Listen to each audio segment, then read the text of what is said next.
All right. I think we're going live. 1, 2, 3. The red little box with this. That means we're going live. It's 4, 5, 6. Those are seconds, I bet. All right. Dr. Tom Teague is with us, the executive director, president, some like high up title for the Professional Coaches Alliance. And then all the way from down under, Sue, how are you? Thank you for joining on this Friday. Welcome to another installment of Get a Clue in 52. Oh, to eliminate some of that blur. There we go. I didn't know. Maybe I shouldn't. I don't know if I want to blur my background. Oh, look at this. We got another guest coming on board. This is fantastic. This is one of my favorite people, by the way. Come on. Let's make sure this works. There we go. Add to stream. All right. So Jim Rastusha is coming on board. And let me go ahead and get things going. I want to quickly get through my agenda so that I could get to some live conversation. Like what a fantastic group! This warms my heart to see you guys this morning. Happy Friday! It's been an incredibly eventful and powerful week for me and my family, and a lot of my colleagues and people that are in my circle. So I'm excited to be here today. And to after this, I have one group mentoring session, and then I'm going to LA for a Lakers game. I deserve to have a little bit of fun tonight. It's been a long week, but we're here for Get a Clue in 52. This is the version for coaches. I'm going to see if I can stop blurring my camera because it's actually bothering me. Let's just see here. Give me a second on this. Virtual background. 1 second. I'll bring you all the way into my living room. No blur. Oh, Yeah. Not living room. Home office is what I meant. All right, you're here. You can see the Shaquille O'Neal shoes on the mantle, and there's a couple of other books. The baseballs represent my parents, 2 home run balls that AJ hit last year. Anyway, so here we are. Get a Clue in 52. Let me go ahead and do the progression. What's Get a Clue in 52? It started off as this mistake-filled book. This is the first one that I did. There's 5 categories, 10 tips in each category. I put an extra 2 in marketing because it was intentional to have 52, so I'd have a legitimate reason to go online and get information out there, and it's a legitimate reason to be consistent and steady and keep putting information out there that supports your brand promises. And it's low cost. I mean, there's some cost associated with putting the book together, but coming on live to a Zoom or a StreamYard and streaming it into social is very inexpensive marketing, if you will. But what I did was every Sunday in 2020, I read one tip from the book and streamed it into the Facebook group. And that's when I found all of the mistakes. It was talking about, Dr. Tom and I were talking earlier about an embarrassment of riches. But still, done is better than perfect. And I was still out there, and right, we are our own worst critics, etc. And anybody says, "Oh, there's a mistake in your book," I'm like, "All right, cool. Where could I buy your book?" And they're like, "I don't have a book." Anyway, so you guys understand what I'm getting at? Everybody's a critic, blah, blah, blah. But we are our own worst critics. Like, you can't tell me anything I don't know. Like, point is it was still good enough where it caught the attention of a good client of mine. And he's like, "Jeff, I've got a book that I've been working on. I've got all these, tips and ideas. Let's talk." So I coached him and consulted with him, and we got a framework together, and we came up with this one, Give Your Way to the Top by Vipul Dayal. And I was really proud of how this came out and the work that he did and how committed he was to getting his book outside of him. You know how many people die with a book inside of them? Don't do that. You got a book inside of you. If you can't get it out yourself, call me, talk to somebody. There's so many people out there that'll help you write your book. I don't care if it's me, but don't die with that book inside of you. And Vipul certainly didn't. He wrote this great book, but it was organized the same way as what we lended to help him, structure and process and a strategy to getting the book out there. Writing a book is hard. But I found that if you break it up into tips, you just write one tip at a time, and it gets a little bit easier, especially if you have an organized, like logical relationship for the tips and the categories. So with Vipul, he's a serial go-giver, and he's got a Charity for Hope. And in my experience with him over the years, he's really into serving and leading with love and really empowering his employees and doing for charity and on and on and on. So I called him the serial go-giver. Serial go-giver, like serial entrepreneur, but instead of go-getter, he's the go-giver. So we organized his 52-tip book with the 5 categories that were organized chronologically. First, we learned how to receive. Then we learned how to produce. Then we learned how to lead the production of others. Mm-hmm. And then with all that production going on, we learned how to protect our assets, our productions, our health, our mindset, our boundaries. And then finally, after all of that, we've gotten to the place where we're all about service, and everything that we produce is really intended for service of others. And so the last 10 tips of this book are really all just, subtle and professional advertisements for Charity for Hope. So check out Charity for Hope, check out Give Your Way to the Top. And so what was interesting is, he and by the way, Vipul, his formatting and his style and the design of his book was so impressive. I started to feel inadequate. So I cleaned mine up. And my second edition of the first book, Get a Clue in 52, is much better. I cleaned up all the mistakes and did a better job on design, etc. So while he was reading these tips on Tuesday night and streaming into social, I was reading these on Sunday night and streaming into social. We both got done and we were looking around like, what do we do now? Walking around in circles going, what do I do on Sunday and Tuesday night? So I said, hey, man, do you want to do another book together this time? And we'll do an entrepreneur edition of Get a Clue in 52. And I thought, well, is he going to want to do something in my brand, or does he want to do his own brand? And so at first he was willing to do Get a Clue in 52, the entrepreneur edition, in my brand. And there it is, Vipul Dayal and Jeff Klubeck, Soft Skills for Strong Leaders. But I thought, you know what? I love this guy so much, and I know how careful he is about the look and feel in his brand. I said, man, why don't we just change, instead of entrepreneur edition, why don't we do do another book, another listing on Amazon, and call it For Entrepreneurs?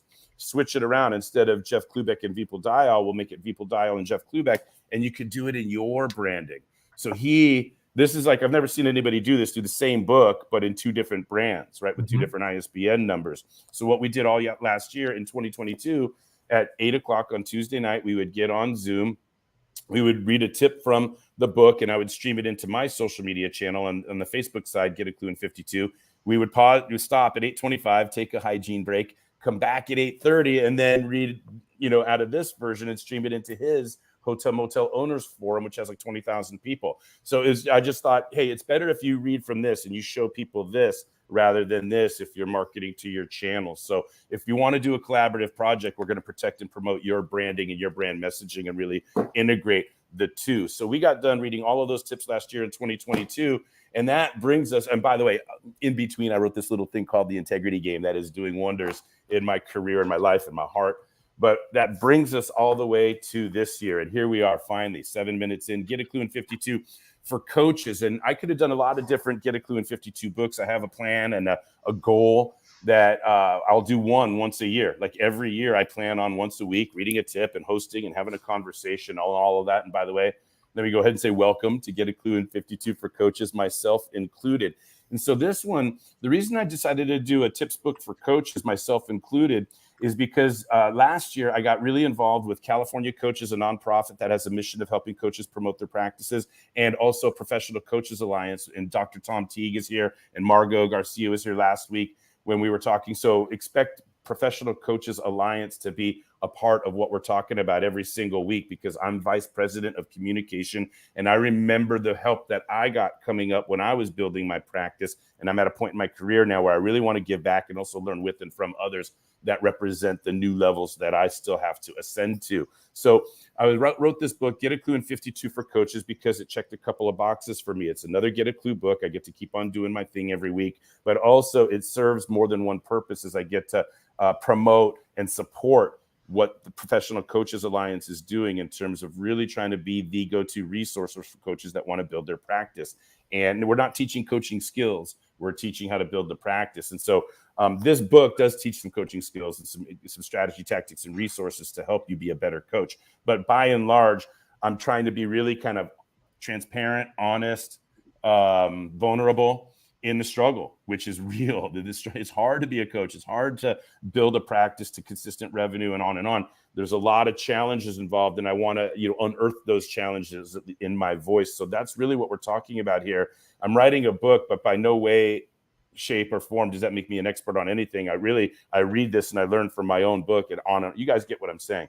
So I'm a product of this product. And by way of review, if you have the book, it's dedicated to the Klubeck family. I'm nowhere without the wife and kids. They support me every step of the way, and they inspire me as well when I watch them succeeding in their own worlds. I mean, Abigail had an amazing week this week with her modeling and acting in LA with all of these agents and casting directors wanting to talk with her. And she's changed her life completely. AJ's going to San Diego State on a scholarship. Marianne just started a brand new job where she gets more visibility, higher paid. She gets a chance to be the hero and save a startup from the mothership that they spun off from, and on and on and on. I want to also give a quick shout out to Troy Hoffman, who he's a founder and a friend. He is the founder of Simpluris, and he wrote the foreword for the book. I was his first coach, even though he'd spent his whole career in personal professional development, but that was just consuming information.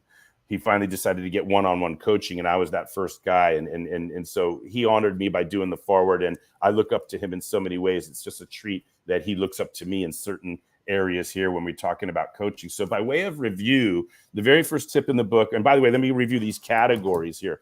The 5 categories of Get a Clue in 52 are self-promotion, engagement or enrollment, and then motivation, accountability, and finally practice building. So we're in this first section of tips on self-promotion. And tip number 1 was start calling yourself a coach. At some point, we have to start. And we have to embrace that identity, even if, as we'll talk about later on, even if coaching isn't the only thing you're ever going to do, it's just one skill set that you put into your toolbox or one revenue stream that you put onto your menu. There's still some point in your life, some point in your journey where you got to call yourself a coach and get comfortable. Coach Jeffrey, I remember the discomfort with it and the shock. Like, what are you talking about, me, Coach Jeffrey? Who's that? And we got to get comfortable with it. All right. Tip number 2 then was only call yourself a coach when, and if you read the tip word for word, you'll understand. Basically, when it's relevant, when people care. A lot of times, becoming a coach is tough, and coaching people is hard. Learning how to coach is a great accomplishment when you know, like, yeah, I can coach now, and you want to tell everybody, and you want people to know the hard work that you went through and what you learned and what you're able to do. But the curse of knowledge is when we become so familiar with something, we forgot what it's like not to know, which means we may forget that we should really only speak to somebody about this when they ask or when it's relevant or when we're looking for a coach ourselves.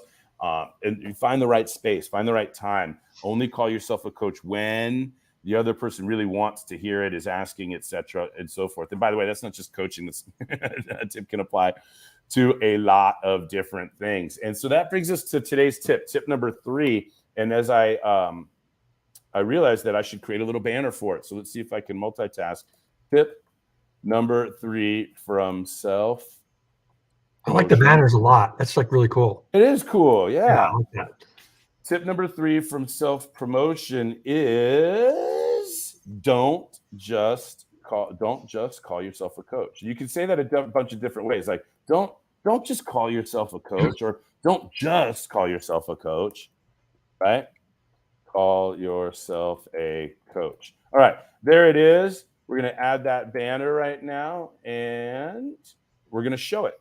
So there's the banner, and I'm going to go ahead and read tip number 3, 12 minutes in, and then we'll have some time to chat. And look, I'm still smiling, looking at these 3 lovely faces. Okay, tip number 3 on page 31 in your book at home, right? Available on Amazon for just $20.23. Here we go. Don't just call yourself a coach. There are probably more than 3 very good reasons why you should never just call yourself a coach, but here are 3. First of all, the linguistics at play. Let me pause here because what I'm about to say is a Cluby snack. If you want to make a little note, Cluby snack is coming. Here it comes. First of all, the linguistics at play, Cluby snack.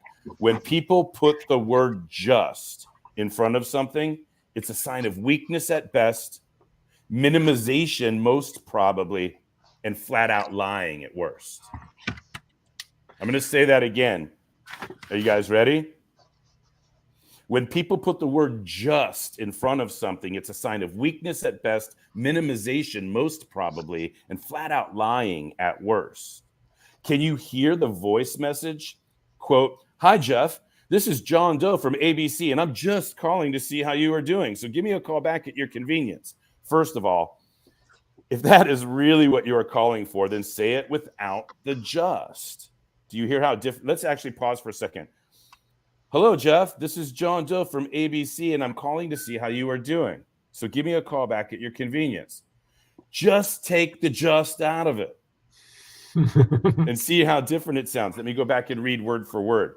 First of all, if that is really what you are calling for, then say it without the just. Do you hear how different it sounds with and without the just? So why do we put the just in there? I've done it when I'm afraid of bothering someone or hiding my true motive or avoiding responsibility for my actions, i.e., I was just trying to help. If you were firmly and solely trying to help, there would be no just about it. I was trying to help. You get it. So please be aware. Let me get into rhythm and read that again. If you are firmly and solely trying to help, there would be no just about it. You get it. ... So please be aware of your use. Please be aware of your use of just in any context, and certainly if the only thing you are ever going to call yourself is a coach, then make sure you never call yourself just a coach. You're a coach. Well, let's move on.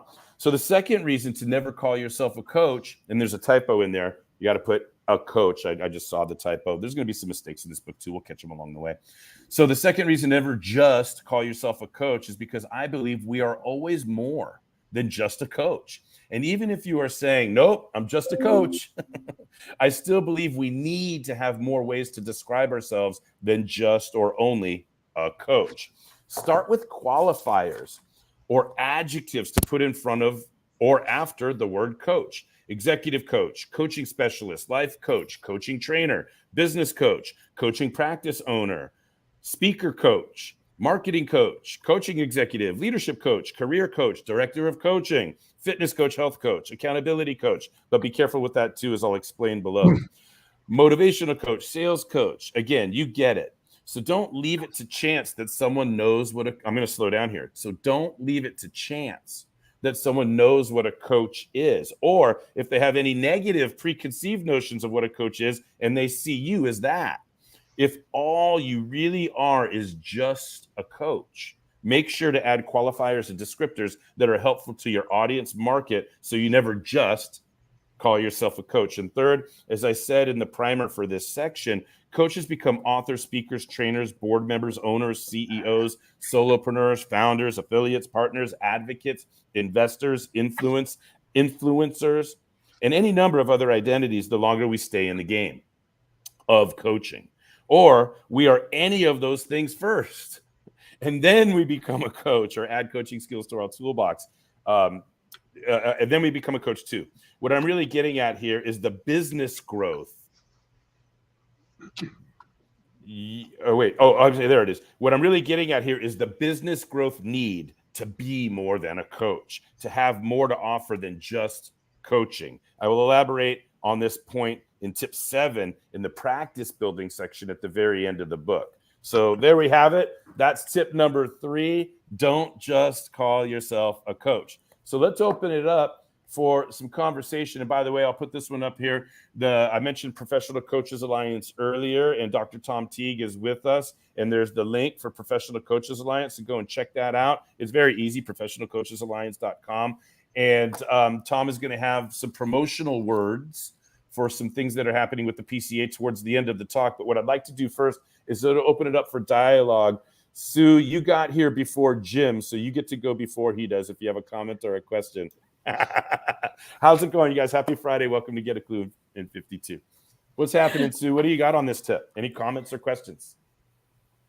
A comment around it's a few years ago, I realized how much of a habit it had become where I inserted the word just into so much of how I saw myself, how I did it in conversation. And it was quite an awareness builder to understand the habit part of it. But then in doing that, how I was, exactly as what you're saying, I was minimizing how I saw myself in doing that. And it was a little bit confronting to start with, to change that, because it's like, okay, I have to own what I'm saying here, wherever it was that I was dropping it out. But it made a difference. And it was like, okay, being more intentional about what I was saying and doing it in a way that I was confident and that I was owning whatever statement it was that I was making. So yeah.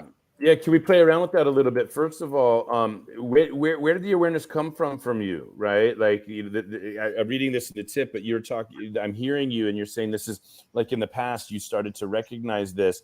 Was there a moment, did somebody say to you, do you see a reaction in somebody, or do you observe results? Like what was the trigger that got you into a state of awareness about how limiting this word just can be and how subconscious the use of it is? It was being called out by someone else to recognize what that word was doing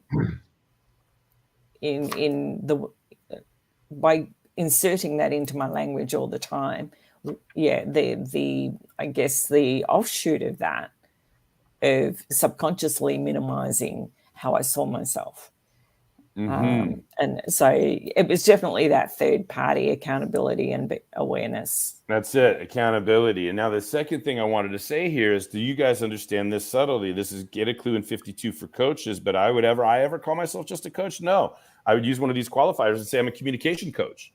So what am I pointing our attention to right off the bat is the linguistics involved in this, in the use of the word just. Linguistics doesn't necessarily have anything to do with coaching, except for the fact that we're in self-promotion and we're going to have to use language to self-promote, and self-promoting is a communicative effort. And so I want you guys to understand, let me peek out from behind the curtain. I'm demonstrating my subject matter expertise and my competitive advantages and my distinguishing, qualifiers as a coach. All right, let's get back to Get a Clue in 52. Jim, what do you got on this topic? And let me put something else up here. This is going to be fun for me to create this banner. I like these banners, right? Ready? Cluby snack. When people put the word. I'm gonna edit it now. Word. We got it. Yeah, when people put the word just. All right. So Jim, what do you got? I would agree with Sue, like wholeheartedly. It's like I used to do it a lot because it's easier to kind of insert just in there. It kind of makes it easier to have the conversation, but it also, you're coming from a point of weakness. So you're weakening yourself when you do that.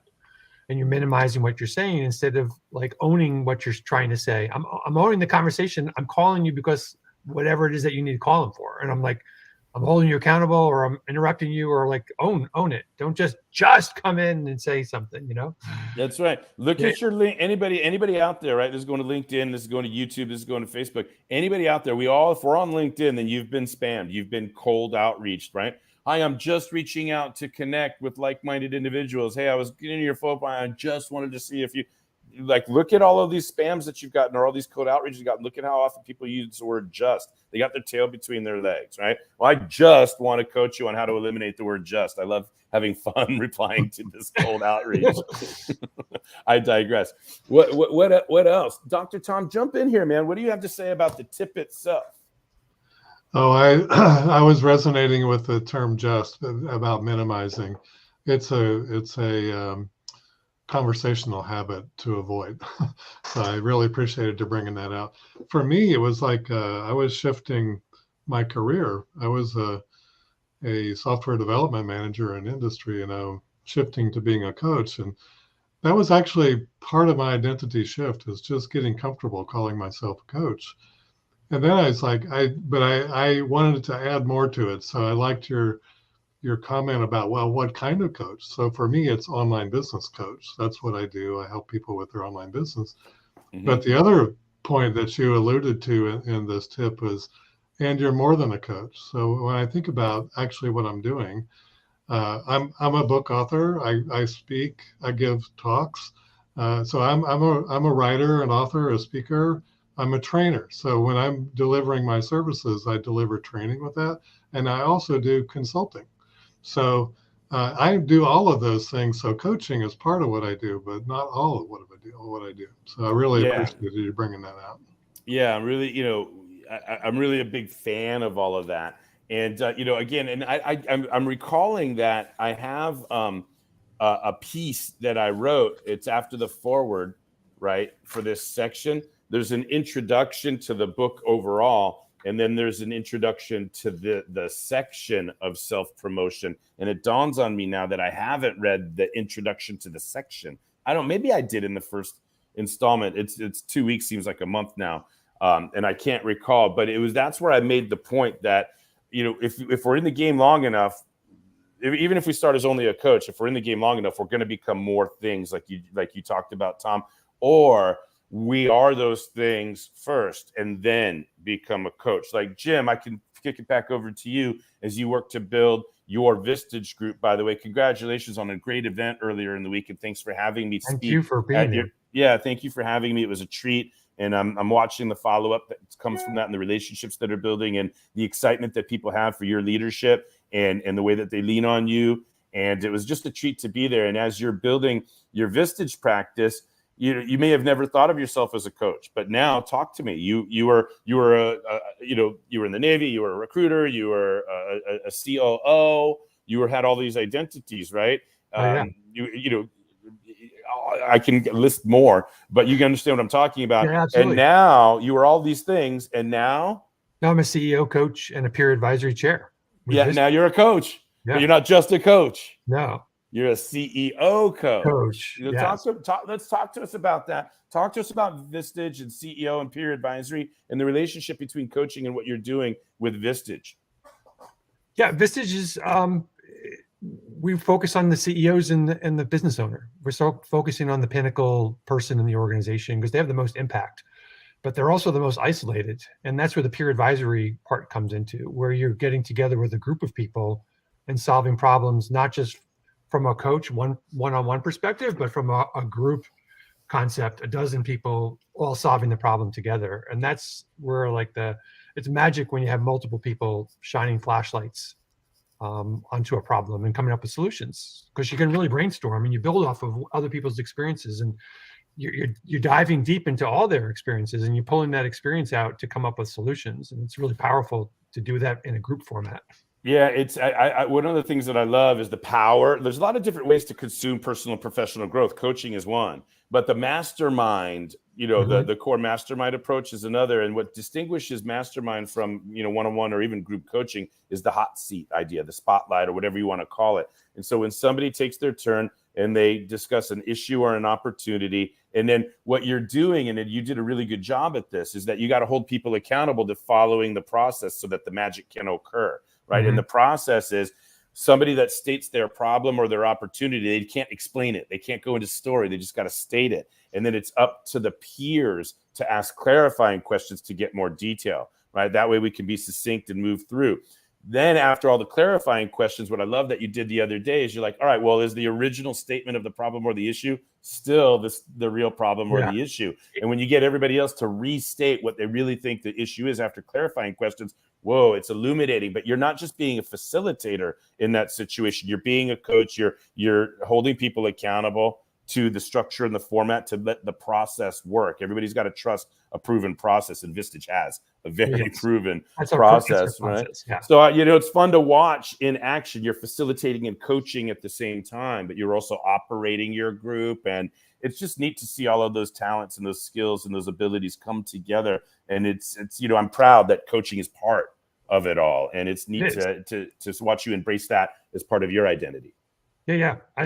The process is really good and unique, and they've honed it over 65 years. So I'm just kind of moving into it and embracing it. It's an interesting trade-off, because you in a normal coaching situation, you're asking questions and you're kind of like the advisor or the expert in a sense. But in a peer advisory, you really need to focus on downplaying your expertise and my 2 cents. And I need to focus on the group and just bringing it out of people. Not about me at all. I have to put my ego way out of it. Even if I have a good idea, that comes at a different time. I need to massage the group so that they're all participating. If they're talking, then I'm doing my job. I'm not doing a good job, because they really need to be the ones who are talking in a peer advisory context. It was a treat. Yeah, it was a treat to be a part of that. And if I remember right, this morning I saw there was some other CEO that checked out my profile, and it was because, if it works and it's proven, and the Vistage chairs, the people that are leading peer advisory groups, they want to bring in speakers, but it's risky. If you bring in one bad speaker, and even if it's a good speaker that makes one bad mistake, that could, you know what I'm saying? We've heard this in a lot of context. You can take 5 years building something in 1 second to crush it.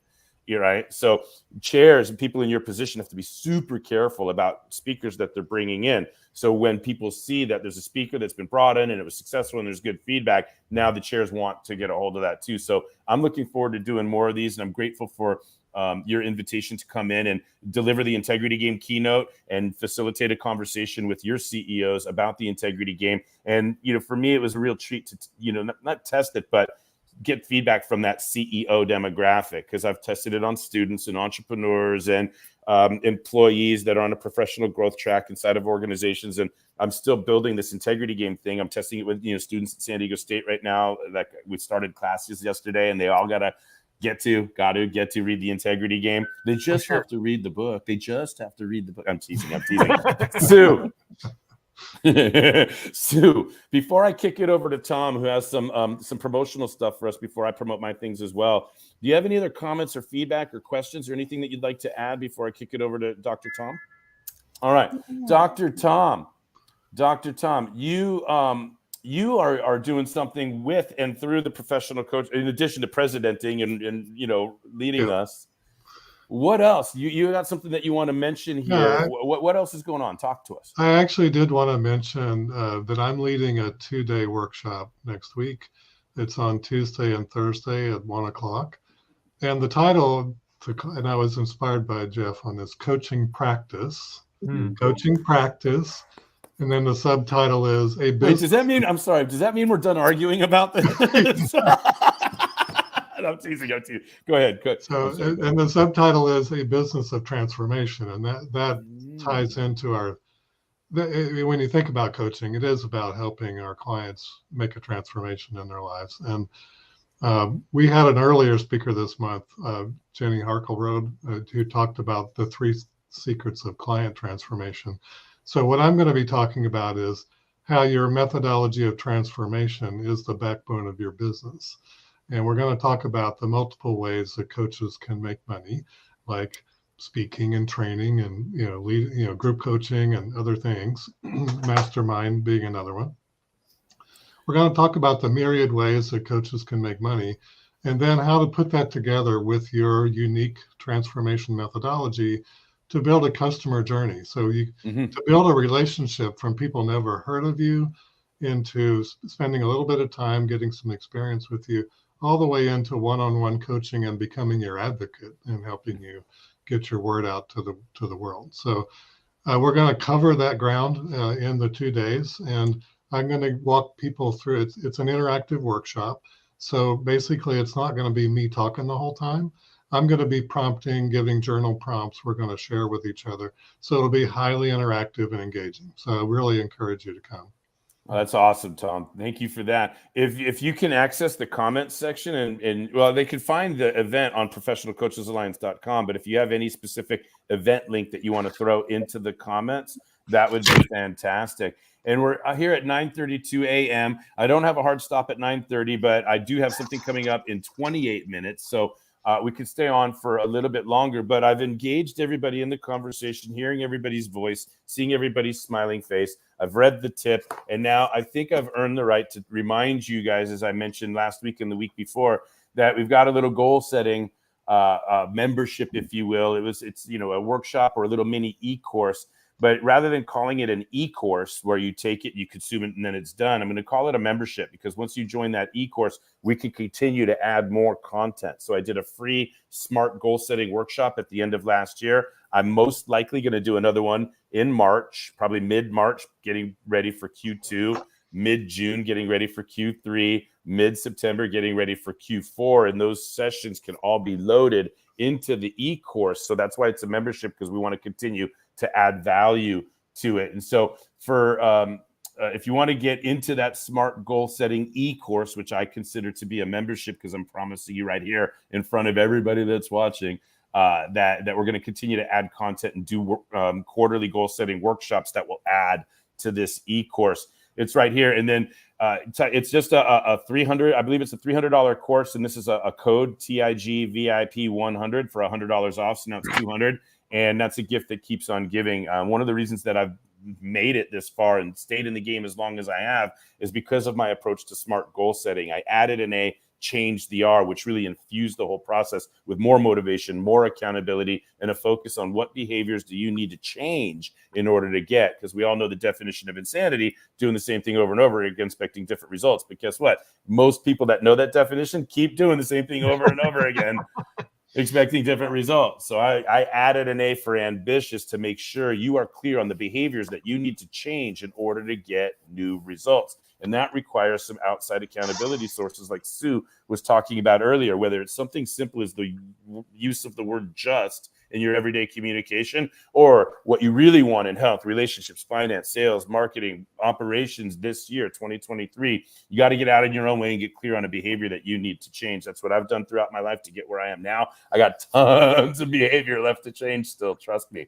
Remember, this whole thing is myself included. I'm not just providing this for you. I'm sharing with you what I'm working on for myself. I want more integrity in my life. That's why I wrote The Integrity Game. I want to be a better coach, consultant, speaker, on and on. That's why I wrote Get a Clue in 52 for Coaches. So there you have that. And then speaking of The Integrity Game, we did the Integrity Game 90-day challenge last year. It's 13 recorded sessions. The Facebook group, the private Facebook group that you get access to, has all kinds of other bonus content like Kluby Snack videos and flyby coaching videos and Motivational Monday infographics with Kluby Snacks in them and all of that good stuff. Plus the engagement in the comments, or the ability to engage and interact with other learners. This is a $500 program, or $497, and we're going to give you $200 off this one if you use the code TIGVIP200. You get a signed copy of the Integrity Game. You get access to the private Facebook group. You get 2 one-on-one sessions. It's a group coaching program, but when you sign up, you get 2 one-on-one sessions with an Integrity Game certified coach. And there's a good chance at this stage of the game it'll be me. I've got some other coaches that I trust to do those sessions with you, but there's a good chance you'll get me.